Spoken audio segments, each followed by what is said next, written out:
नमस्कार, मैं रवीश कुमार ईपीएस 95 याचिक की बड़ी खबर का पिछले लंबे सालों से लंबे समय से इंतजार था। आखिरकार वह घड़ी आपके सामने आ चुकी है। आपकी पेंशन बढ़ोतरी की मांगों को लेकर बड़ी खबर आई है, जिसमें आप सभी की पेंशन बढ़ोतरी की मांग कर भागण में की जाएगी।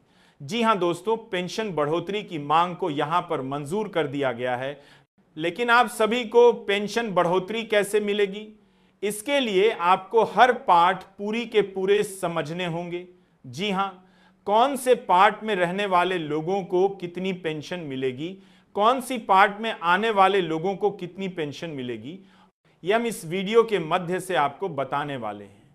तो करभाग में आपकी पेंशन बढ़ोतरी को डिवाइड कर दिया गया है, जिसमें हाल ही में सुप्रीम कोर्ट का रिकॉर्ड आया था, जिसमें जस्टिस वीडियो ललित ने आप सभी के लिए अंतिम फैसला भी जारी कर दिया है। तो दोस्तों, आखिर में जस्टिस ललित ने आप सभी के लिए अंतिम फैसला कौन सा जारी किया है, और साथ ही साथ आप सभी की पेंशन बढ़ोतरी 500 हुई है या फिर नहीं हुई है, और कृपाठ कौन कौन से हैं जिसके तहत कितनी पेंशन मिलेगी, इसके बारे में पूरी की पूरी जानकारी की इस वीडियो में हम आपको देने वाले हैं।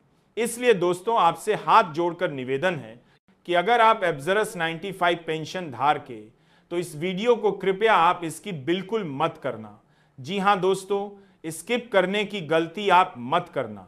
वीडियो को आगे पीछे बिल्कुल भी मत करना। अगर आप वीडियो को आगे पीछे करके देखो तो दोस्तों, आपको यह पता नहीं चल पाएगा कि आपको कितनी पेंशन मिलेगी, आपने कितना अंशदान दिया है, कितने सालों तक सेवा की है, या आपको कटाई मालूम नहीं चलेगा। लेकिन अगर आपने वीडियो को स्टेप बाय स्टेप पूरा सुना, फिर समझा, तो दोस्तों आपको यह मालूम हो जाएगा कि आप सभी को कितनी पेंशन मिलेगी। पेंशन के लिए आपको कोई दूसरा वीडियो देखने की भी जरूरत नहीं पड़ेगी। तो दोस्तों, सुप्रीम कोर्ट का इसके बारे में क्या आदेश आया है, और साथ ही करभाग कौन से हैं जिसमें आपको पेंशन मिलेगी, इसके बारे में चलिए बिना किसी देरी के हम आपको बता देते हैं। फॉर्म देश मेक्सर दाद करें मिले के साथ। लेकिन इससे पहले निवेदन रहेगा कि वीडियो को लाइक करके अपने यूपीएस 95 पेंशन धड़क दोस्तों के साथ इसे शेयर जरूर करें, ताकि वह भी एप्स 95 पेंशन की हर बड़ी वापस सके। तो दोस्तों चलिए शुरू करते हैं। आज की इस वीडियो को अपडेट बता देते हैं। सबसे पहले हम बात करेंगे सुप्रीम कोर्ट के फैसला की, जिसके बाद आपको बताएंगे कि आखिरकार पाठ के अंदर आप सभी की पेंशन बढ़ोतरी को कैसे बनता गया है। तो सबसे पहले दोस्तों, यहां पर सुप्रीम कोर्ट में आप सभी की इट्स 95 पेंशन का कैसे फिर से खोल दिया गया है। जी हां दोस्तों, ईपीएस 95 पेंशन के लिए यहां पर सुप्रीम कोर्ट में 4 नवंबर 2012 का फैसला देने के बाद धीरे धीरे करते हुए 40 याचिकाएं अब तक दर्ज की जा चुकी थी। जी हां, 40 याचिका दर्ज होने के बाद सुप्रीम कोर्ट का मुख्य न्यायाधीश शिवाय चंद्रचूड़ यहां पर बड़ा आदेश दिया था। चंद्रचूड़ के अनुसार यहां पर कहा गया था कि पेंशन धारकों का जो मामला था वह पहले भी 3 जजों की बेंच के द्वारा गठित करके सुनाया गया था। उसका फैसला तो एक बार फिर से 3 जजों की बेंच गठित करना अनिवार्य है, क्योंकि दोस्तों आप सभी लोग जानते हैं कि 4 नवंबर 2012 को सभी पेंशन धारकों को एक बड़ी खुशखबरी मिली थी 3 जजों की बेंच के द्वारा, और वह यह खुशखबरी थी कि 8000 की सैलरी लिमिट आप सभी के लिए खत्म कर दी गई, और वह खुश हमारी पैसा से देश के बार दसकर दो जा दी। दोस्तों, आपकी 68 याचिका दायर होने के बाद आपको मिली थी। 78 याचिकाओं के बाद आप सभी के लिए सुप्रीम कोर्ट एक्शन में आया था, और सुप्रीम कोर्ट ने 4 नवंबर 2012 को आप सभी के लिए फैसला सुनाया था। तो एक बार फिर से आप सभी के लिए हाल ही में सुप्रीम कोर्ट का बड़ा आदेश चुका है। सुप्रीम कोर्ट ने दोस्तों सांसद का जब मानसून सत्र शुरू हुआ था, तभी आप सभी ईवीएस 95 पेंशन धारकों के लिए यह घोषणा की थी कि जो 4000 याचिका यह हो चुकी है, उन याचिका पर 3 जजों की बेंच का फिर से गठन किया जाएगा, जिसमें दोस्तों एक मानसून का सांसद का 61 मंदी है। बार फिर से 3 जजों की बेंच का गठन किया गया, जिसमें मुख्य न्यायाधीश से ललित थी, उसके बाद अनिरुद्ध बस और सुधांशु धुलिया 3 की पीठ थी और इस तीनों की बीट ने 40 अलग मामलों को देखा, अलग अलग सनी की मुक्ता। दोस्तों यहां पर आप सभी के लिए लगातार सुप्रीम कोर्ट के अंदर 7 दिन तक सनी की गई, 7 दोनों की सनी करने की बात। यहां पर आप सभी का जो अंतिम फैसला था वह सुप्रीम कोर्ट की 3 जजों की बैच की बात निलंबित रख दिया गया था, सुरवासित कर दिया गया था और यह सांसद के मानसून सत्र के ही अंदर कम हुआ था। अब सांसद का मानसून सत्र समाप्त हो चुका है।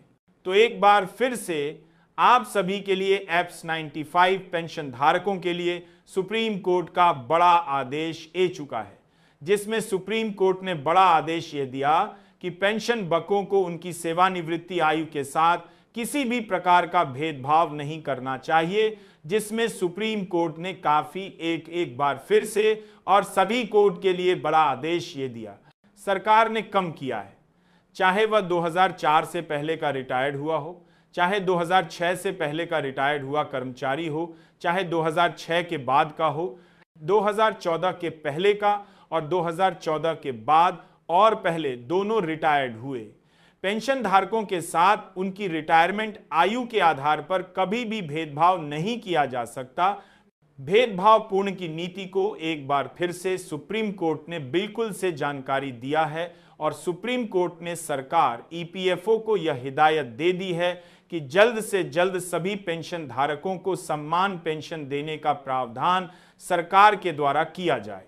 उन्होंने एक नोटिस भी जारी किया, तो सरकार कब इस नोटिस पर अपना एक्शन लगी, कब तक लंबे समय दिया, दोस्तों अभी तक साफ नहीं हो पाया है। लेकिन सुप्रीम कोर्ट की तरफ से आप सभी के लिए ऐप्स ना टिपाए पेंशन धारकों के लिए बड़ा आदेश सामने निकाल कर आ चुका है और इस आदेश की कॉपी दोस्तों अभी तक जारी नहीं की गई है। लेकिन ये दोस्तों मीडिया की खबरें के आधार पर आप सभी को जानकारी मिल रही है। वहीं दोस्तों हम आगे बात करने वाले हैं कि आप सभी को कितनी पेंशन मिलेगी। पेंशन धारकों का मुख्य जो सवाल है वह यही है कि दोस्तों आप सभी को पेंशन कितनी मिलने वाली है, क्योंकि करपाट में यहां पर आप सभी की पेंशन बढ़ोतरी को डिवाइड कर दिया जा चुका है टीए, जिसमें यहां पर आपको शुरुआत में RS 2000 RS 200 की पेंशन से लगाकर यहां पर आपको 93,000 तक की पेंशन या फिर उससे भी अधिक पेंशन मिल सकती है। इसके बड़े में बाकायदा साफ साफ लेटर में यहां पर बता दिया गया है। लेकिन दोस्तों आप कौन से लोग हैं, आपको कितनी पेंशन मिलेगी, आपने कितना सदन किया, कितनी साल तक आपने सेवा दी, कितने वर्षों का आपका योगदान है, तो इसके आधार पर आपको कितनी पेंशन मिलेगी, ये दोस्तों चलिए अब हम आपको बताते हैं स्टेप बाय स्टेप।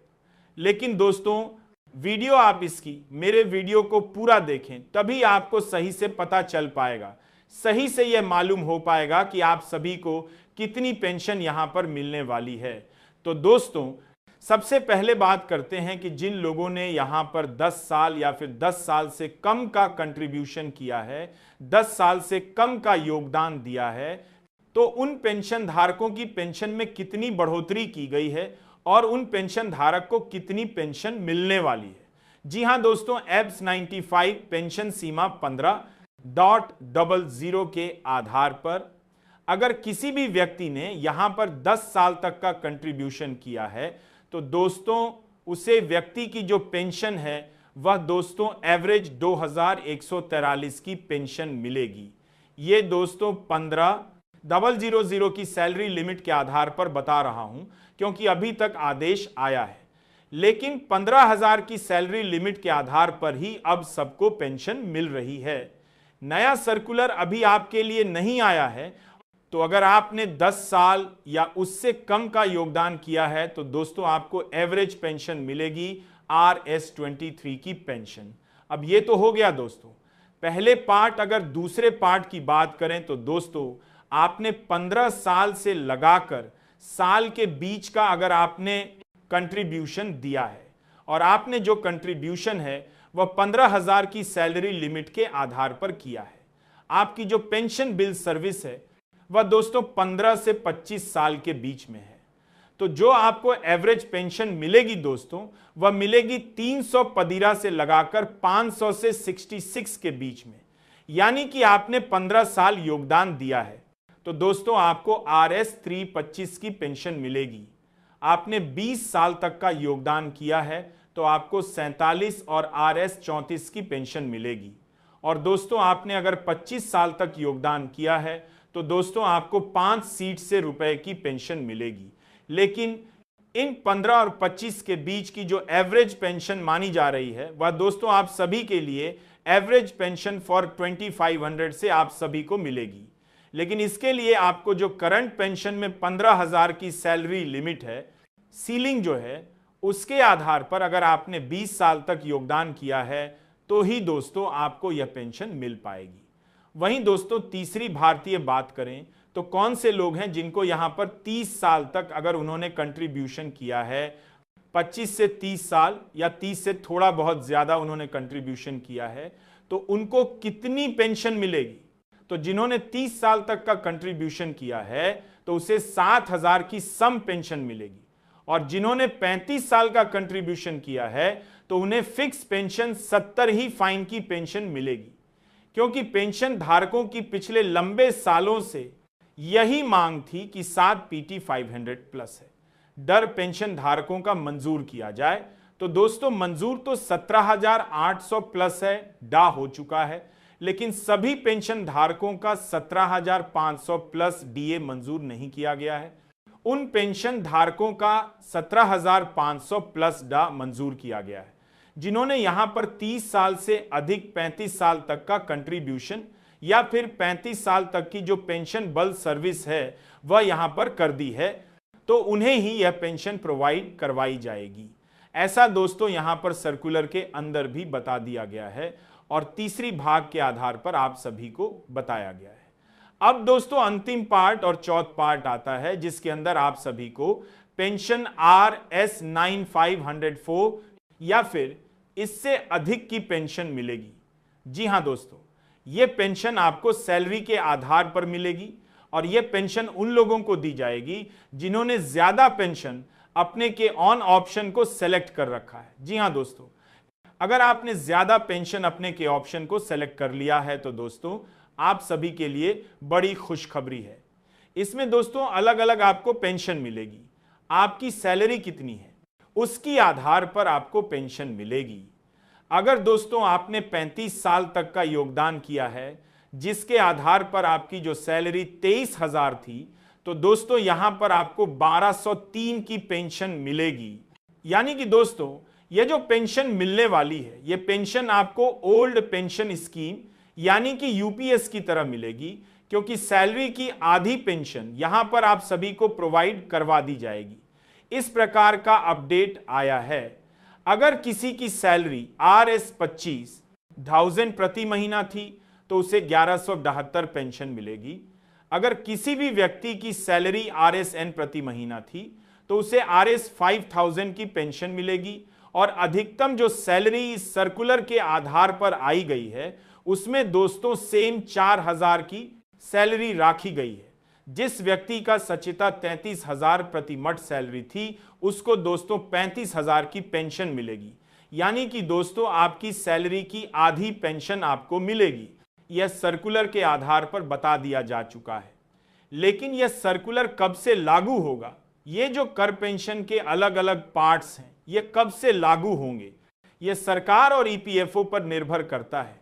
इसके बड़े में जैसे ही सरकार और EPFO से कोई बड़ी खबर होगी, इस बड़े में जैसे ही कोई बड़ी न्यूज आएगी, हम आप